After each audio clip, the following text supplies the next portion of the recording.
जुड़ा सबसे पहला चुनावी बुलेटिन। चुनाव की चाल तो समझिए। लोकसभा चुनाव की जंग तेज हो चुकी है।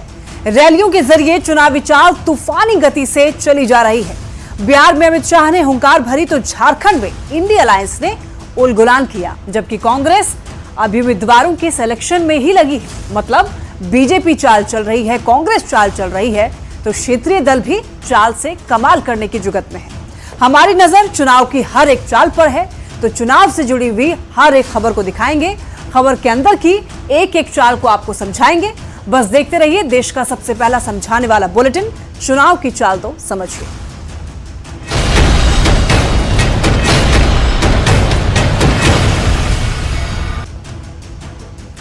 झारखंड कांग्रेस के उम्मीदवार का ऐलान कर दिया गया है। एक बड़ी खबर सामने आ रही है। गोड्डा से प्रदीप यादव को टिकट दिया गया है और रांची से यशस्विनी सहाय को टिकट दिया गया है। ये बड़ी खबर, सुबोधकांत सहाय की बेटी हैं यशस्विनी सहाय।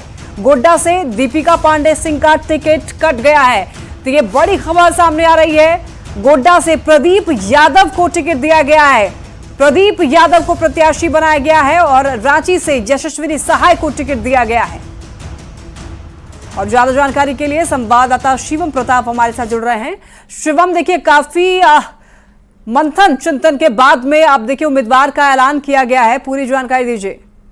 हाँ, देखिए निश्चित तौर पर कांग्रेस पार्टी ने 11 और उम्मीदवारों की सूची जारी की है, जिसमें झारखंड के 2 और नाम है। रांची से सुबोधकांत सहाय जो कांग्रेस के बड़े नेता हैं, उनकी बेटी यशस्विनी सहाय को टिकट दिया गया है। तो वहीं गोड्डा से अब जो सिटिंग एमएलए हैं वहाँ दीपिका पांडे सिंह, उनका टिकट काटकर प्रदीप यादव को दिया गया। दरअसल जैसे ही दीपिका पांडे के नाम का ऐलान हुआ था, उसके बाद जमकर विरोध हो रहा था। लगातार न सिर्फ पार्टी के प्रदेश अध्यक्ष और प्रभारी का पुतला जलाया जा रहा था, बल्कि लोगों में भारी नाराजगी थी। इसके पीछे तर्क ये था कि 2019 का चुनाव वहां से प्रदीप यादव लड़े थे, भले ही वो उस वक्त जेवीएम में थे। जब जेवीएम का विलय बीजेपी में हुआ तो वो बीजेपी में न जाकर कांग्रेस में आए थे। ऐसे में पार्टी और उनके समर्थकों को उम्मीद थी कि प्रदीप यादव को पार्टी लड़ाएगी और वो निशिकांत दुबे से अच्छे से टक्कर ले पाएंगे। लेकिन दीपिका पांडे सिंह का टिकट हुआ, उसके बाद जब जमकर विरोध हुआ तो टिकट में परिवर्तन किया गया है। और इधर रांची से सुबोधकांत सहाय का नाम चल रहा था, लेकिन उनकी उम्र चूंकि 73 के आसपास है, ऐसे में पार्टी को लग रहा था कि किसी और नेता को वहां से मौका दिया जाए।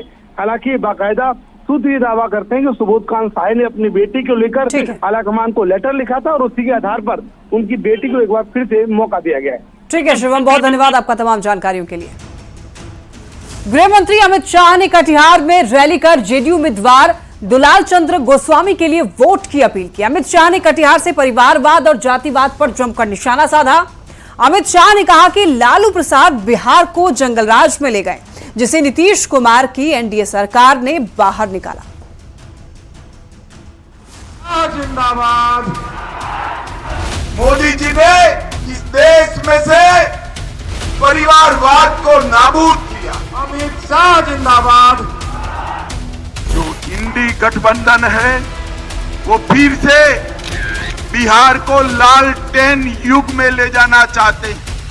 पहले फेज की वोटिंग के बाद राजनीतिक दलों ने पूरी ताकत दूसरे फेज की सीटों पर लगा दिया है। इसी क्रम में केंद्रीय गृह मंत्री अमित शाह ने बिहार के कटिहार में रैली की। मुख्यमंत्री नीतीश कुमार की मौजूदगी में अमित शाह ने कटिहार के मंच से आरजेडी अध्यक्ष लालू प्रसाद पर जमकर बरसे। बिहार को जंगल राज में झोंकने का आरोप भी लगा दिया।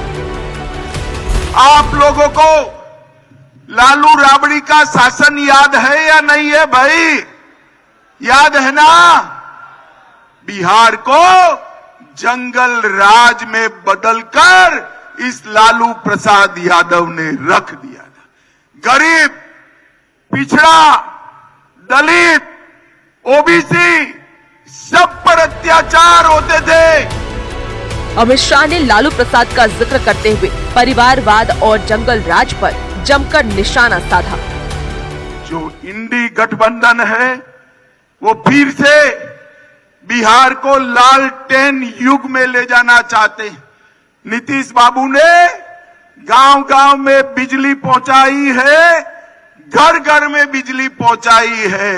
वो लालटेन युग में फिर से ले जाना चाहते हैं। अमित शाह ने परिवारवाद और भ्रष्टाचार को लेकर इंडी अलायंस पर निशाना साधा और मोदी सरकार के विकास कार्यों को गिनाते हुए जेडीयू उम्मीदवार दुलाल चंद्र गोस्वामी के लिए वोट मांगा। 2,80,000 करोड़ कांग्रेस ने दिया था, मोदी जी ने 2,80,000 करोड़ बनाम 9,23,000 करोड़ रुपया बिहार के विकास के लिए देने का काम किया है। बिहार में दूसरे फेज में 5 सीटों पर 26 अप्रैल को चुनाव है। जैसे जैसे वोटिंग की तारीख नजदीक आ रही है, वैसे वैसे रैलियों का रेला तेज हो रहा है और बयानों में तीखापन भी बढ़ते जा रहे हैं। न्यूज़ 18 के लिए कटिहार से रजनीश कुमार और सुब्रत गोहा की रिपोर्ट।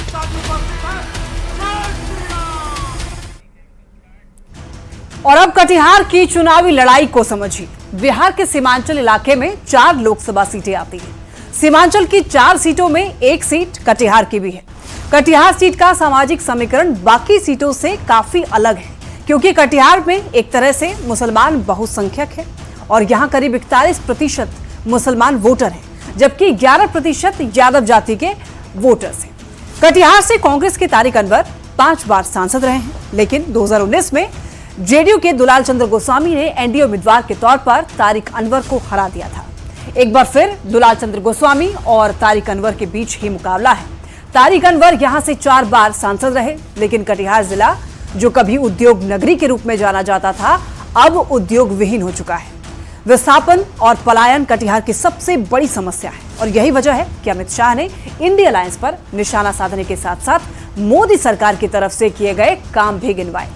अमित शाह ने बताया कि कैसे मोदी सरकार सड़क और पुल का जाल बिछा रही है।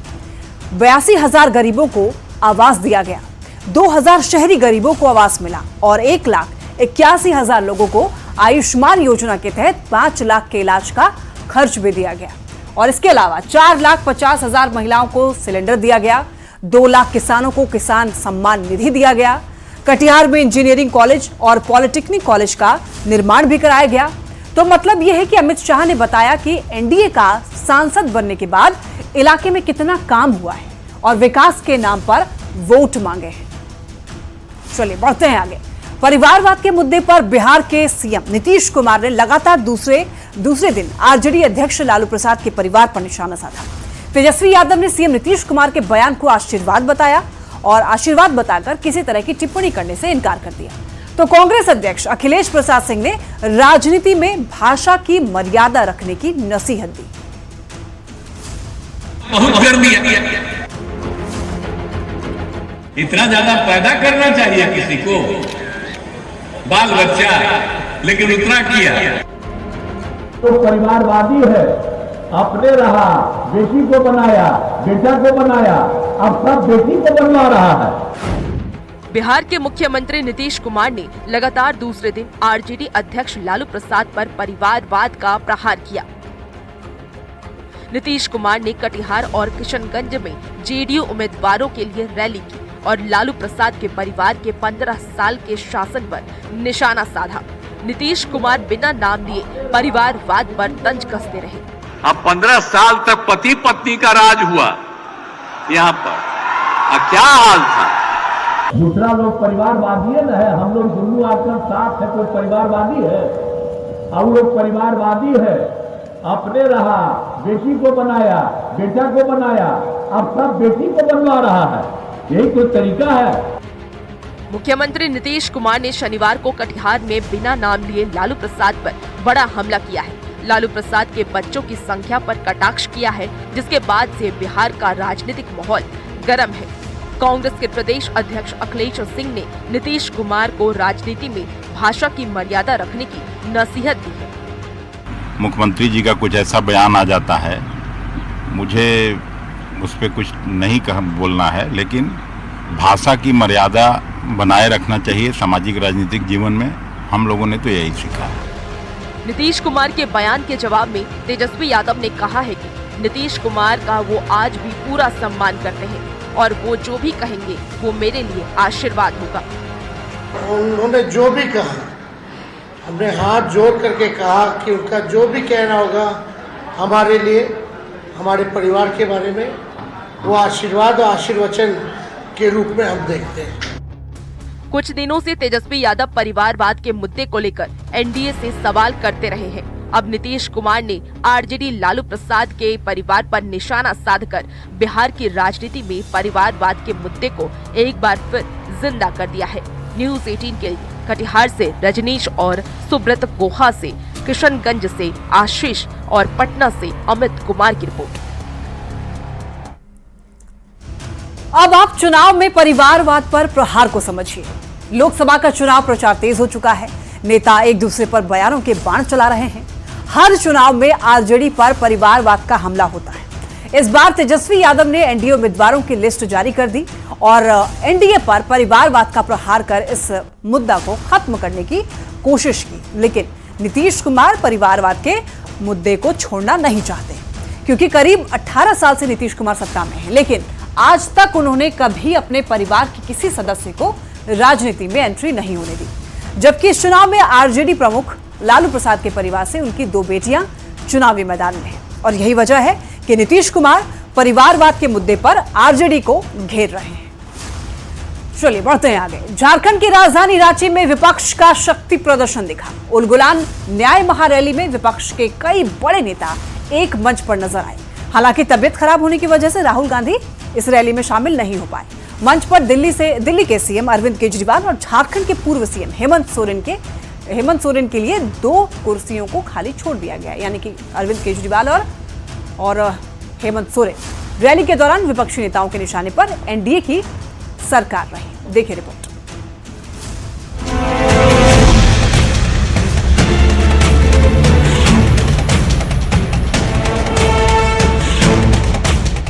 ये केंद्र सरकार के खिलाफ विपक्ष का उलगुलान है। ये चुनाव से पहले एक मंच पर जुटे विपक्ष का शक्ति प्रदर्शन है। दूसरे चरण के मतदान से ठीक पहले रांची के प्रभात तारा मैदान में पूरा विपक्ष एकजुट दिखा। हालांकि कांग्रेस नेता राहुल गांधी की अचानक तबियत खराब होने की वजह से वो इस रैली में शामिल नहीं हो सके। तो वहीं रैली के दौरान कल्पना सोरेन और सुनीता केजरीवाल दूसरी बार एक मंच पर एक साथ दिखी। कार्यक्रम में विपक्ष के निशाने पर केंद्र की एनडीए सरकार रही। रैली में विपक्षी नेताओं की गिरफ्तारी का मुद्दा भी खूब गूंजा। मंच पर दिल्ली के सीएम अरविंद केजरीवाल और झारखंड के पूर्व सीएम हेमंत सोरेन के लिए 2 कुर्सियों को खाली रखा गया था। वहीं सुनीता केजरीवाल और कल्पना सोरेन ने केंद्र पर तानाशाही का आरोप लगाते हुए गिरफ्तारी पर सवाल उठाया। कल्पना ने जेल से भेजे गए हेमंत सोरेन का एक संदेश भी पढ़ा। मैं हेमंत सोरेन जी का पत्र लेकर के आई हूँ जो उन्होंने जेल से भेजा है।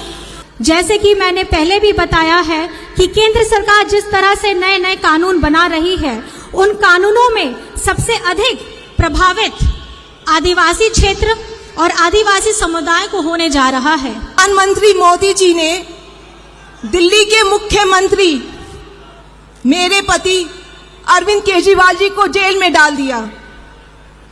आपके भी चहेते मुख्यमंत्री हेमंत सोरेन जी को भी जेल में डाल दिया। फिर भी गुंडागर्दी से, छल से, कपट से उनको जेल में डाल दिया। बिहार के पूर्व डिप्टी सीएम तेजस्वी यादव ने कहा है कि उन्हें उम्मीद है कि जनता केंद्र सरकार को उखाड़ फेंकेंगी और ऐसी सरकार बनाएंगी जो जनता के लिए काम करेगी। हम लोग कोई मोदी जी की बात करने नहीं आए, मुद्दे की बात करने आए। मुद्दा है पढ़ाई, दवाई, कमाई, सिंचाई, सुनवाई और कार्रवाई वाली सरकार देने के लिए। और मुझे पूरा भरोसा है कि हम सब लोग मिलकर के जो तानाशाही जो पूरे देश में चल रही है, इसको उखाड़ के फेंकने का काम करेंगे। रैली के जरिए इंडी गठबंधन के पक्ष में माहौल बनाने में भी जुगत हुई। हालांकि विपक्ष की इन कोशिशों का कितना असर चुनावी परिणाम पर देखने को मिलेगा, ये तो आने वाला वक्त ही बताएगा। न्यूज़ 18 के लिए राज्य से अविनाश कुमार की रिपोर्ट। एक तरफ एकता दिखाने के लिए उलगुलान रैली की गई, लेकिन रैली के दौरान चतरा से कांग्रेस उम्मीदवार केएन त्रिपाठी की उम्मीदवारी का विरोध हुआ। इंडिया अलायंस के नेता आपस में भिड़ गए। समर्थकों के बीच जमकर कुर्सियां भी चली। एक कार्यकर्ता का सिर भी फट गया। मंच पर सारे नेता मौजूद रहे, वहीं मंच के सामने समर्थक आपस में उलझे रहे। साफ तौर पर तस्वीरों में आप देख सकते हैं किस तरीके से कुर्सियां तोड़ी जा रही है एक दूसरे पर।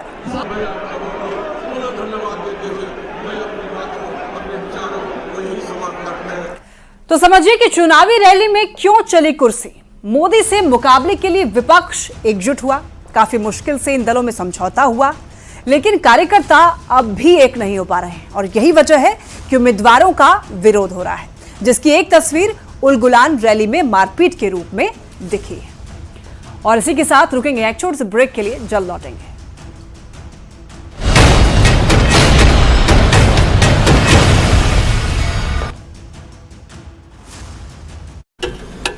बेलदारी चक मोहल्ला स्थित एक घर में भीषण आग लग गई।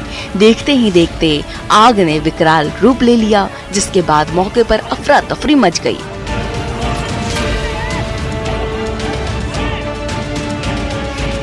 ग्रामीणों ने तत्परता दिखाते हुए कड़ी मशक्कत के बाद आग पर काबू पाया, लेकिन तब तक घर में रखा सारा सामान जलकर नष्ट हो गया था।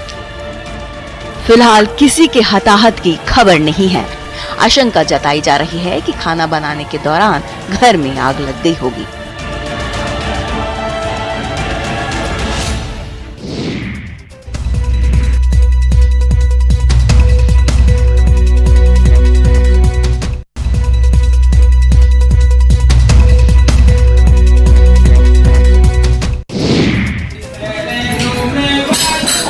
बच्चे का जन्म हो और या फिर शुभ कार्यों पर घर पहुंचकर बधाई गीत गाकर दुआएं देने वाले हाथ अब राजनीति की कमान संभालेंगे।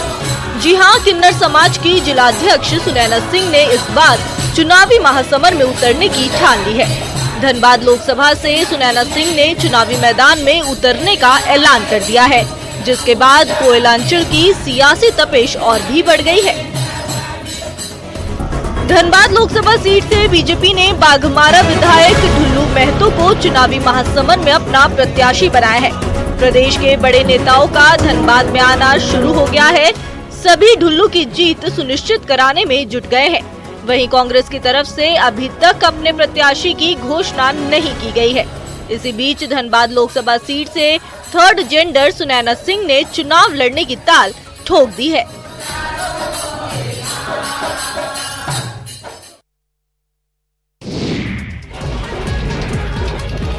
लोकसभा चुनाव से पहले मतदान प्रतिशत बढ़ाने के लिए जिला प्रशासन ने कमर कस ली है। तरह तरह के अभियान चलाकर लोगों को जागरूक किया जा रहा है।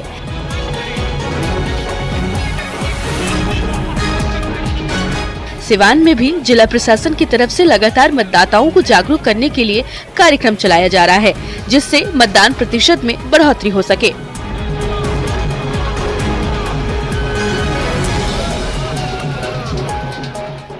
पच्चीस मई को होने वाले लोकसभा चुनाव को लेकर जिले से लेकर प्रखंड स्तर तक लगातार वोट प्रतिशत बढ़ाने को लेकर मतदाता जागरूकता रैली निकाली जा रही है। रघुनाथपुर प्रखंड परिसर से मतदाता जागरूकता को लेकर कैंडल मार्च और मशाल जुलूस निकाला गया, जहां अधिकारी से लेकर आम लोग मौजूद रहे और सभी को वोट देने के लिए जागरूक किया गया।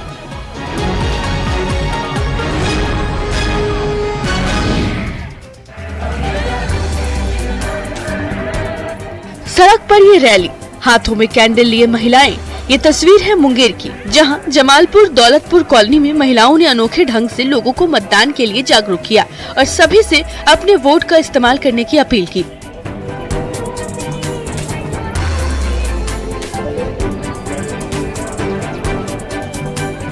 दरअसल लोकसभा चुनाव में मतदान प्रतिशत बढ़ाने के लिए चुनाव आयोग कई तरह से कार्यक्रम चला रही है, ताकि मतदान में लोगों की अधिकतम भागीदारी कैसे सुनिश्चित की जाए। इस कड़ी में मुंगेर के दौलतपुर कॉलोनी में कैंडल मार्च निकाला गया, जिसमें बड़ी संख्या में महिला।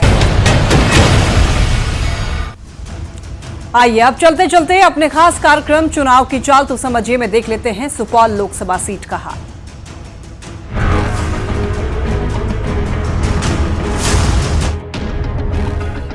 सुपौल कोसी प्रमंडल का सबसे बड़ा जिला है। ये जिला सांस्कृतिक रूप से तो महत्वपूर्ण है ही, नेपाल से सटे होने की वजह से सामरिक रूप से भी काफी महत्वपूर्ण है। 2008 के परिसीमन के बाद अस्तित्व में आए सुपौल लोकसभा क्षेत्र की गिनती बिहार के हाई प्रोफाइल सीट में होती है। सुपौल लोकसभा सीट में 6 विधानसभा क्षेत्र शामिल हैं, जिनमें निर्मली, पीपरा, सुपौल, त्रिवेणीगंज, छातापुर और सिंघेश्वर है। सुपौल लोकसभा क्षेत्र में कुल अगर वोट की बात की जाए तो 19,22,045 वोट हैं, जिनमें पुरुष वोटरों की संख्या 9,94,276 है, तो वहीं सुपौल लोकसभा क्षेत्र में महिला वोटरों की संख्या 9,27,728 है। जातीय वोटों के गुणागणित पर नजर डालने पर जो 3 बड़े वोट बैंक सामने आते हैं वो हैं यादव और मुस्लिम, जिनकी आबादी 5,30,000 है। केवट और धानुक जाति की बात की जाए तो इनकी संख्या 3,75,000 है, जबकि सवर्ण 1,55,000। 2008 में परिसीमन के बाद यहाँ पर 3 चुनाव अब तक हुए। 2009 में जेडीयू के विश्व मोहन कुमार सांसद यहाँ से बने, जबकि 2014 में मोदी लहर के बावजूद कांग्रेस के टिकट पर रंजीत रंजन यहाँ से चुनाव जीतने में सफल रही। लेकिन 2019 में जेडीयू के दिलेश्वर कामत ने बहुत बड़े अंतर से रंजीत रंजन को हराकर 2014 की हार का बदला ले लिया। 2024 में सुपौल सीट पर सीधा मुकाबला जेडीयू के सीटिंग सांसद दिलेश्वर कामत और आरजेडी के चंद्रहास चौपाल के बीच है।